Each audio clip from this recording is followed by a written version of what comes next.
Well, we've been talking about the 8 verses of thought transformation, so we'll carry on with that.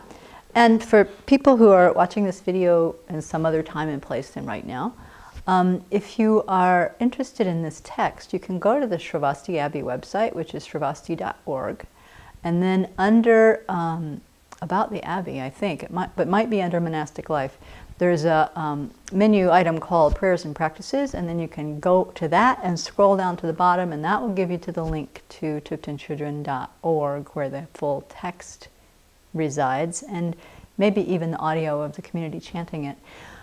Or you can go directly to TibetanChildren.org and search on the front page, put in 8 verses, and that will take you to the text too. So we're on verse number 4. Which is, whenever I meet a person of bad nature who is overwhelmed by negative energy and intense suffering, I will hold such a rare one dear as if I had found a precious treasure. So, like the 3 verses before it, this is not something we would automatically kind of naturally do. When we meet a person of bad nature, quote, according to us, who is overwhelmed by negative energy, according to us, and intense suffering, we want to run like crazy, avoid them, or if we can't avoid them, then we would like to obliterate them in some way. Not necessarily physically, but from our own mind. We check out, like we just don't want to deal with it because, well, whatever.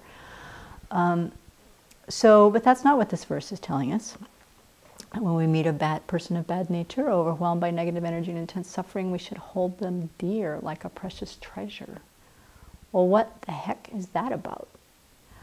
One thing that intrigues me about a bodhisattva who has so much compassion, so much love for other beings, that the more they have of this, the more they develop their bodhicitta, and the more merit they accumulate, the more people just love them.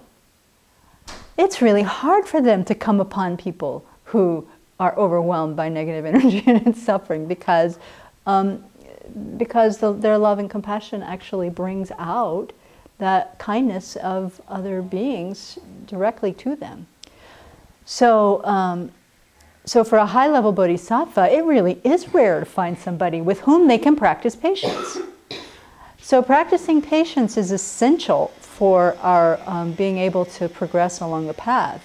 Practicing, or now Venerable Children is calling it fortitude, the mind that meets everything with, or the heart that meets everything with openness and acceptance, and deals in confront of harm or in confront of people that we would like to get away from, a loving mind that wishes to actually benefit even those persons.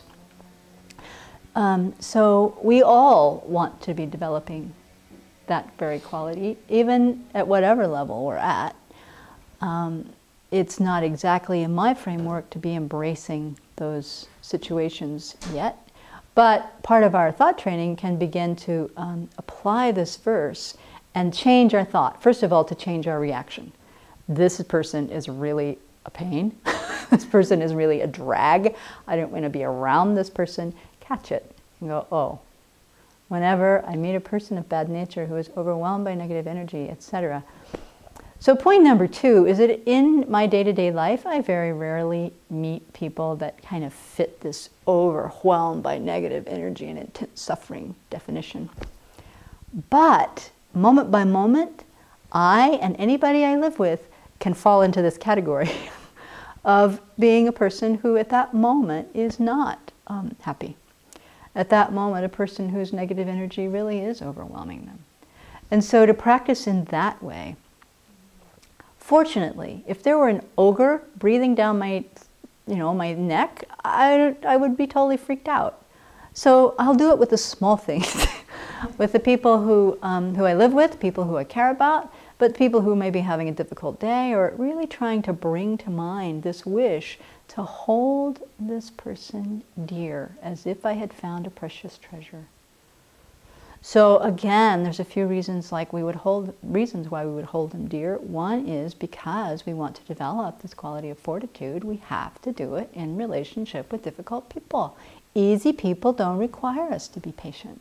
They're easy. So, number one, that's one reason. The other reason, as we've been talking about earlier, on the basis of having reflected on the kindness of other living beings, having seen all living beings as having been our mother and at the time that they were kind, then cultivating this warm-hearted love for every being, then we can remind ourselves, this person has been very kind to me. Sometimes quite literally true in this life. We can find an instance or many instances where the person has been kind to us and it just happens to be not at this very moment. But if we don't have that experience in our present life, then we can train our minds to also be thinking about how every being, having been our mother, has been incredibly kind to us. Or if not our mother being kind to us, then friends, family, whatever. They weren't always who they are right now. They haven't always appeared in this way. They haven't always been in this form. And in that way, they have been kind. So this verse is really a terrific one to fall back on whenever we're in a situation where we're coming up against different personalities and struggling with our relationships with other people. So, not an easy practice, but as we keep hearing the quote, if getting to enlightenment were easy, we would be there. And what else is there to do with our time? So it certainly improves our relationships while we're at it.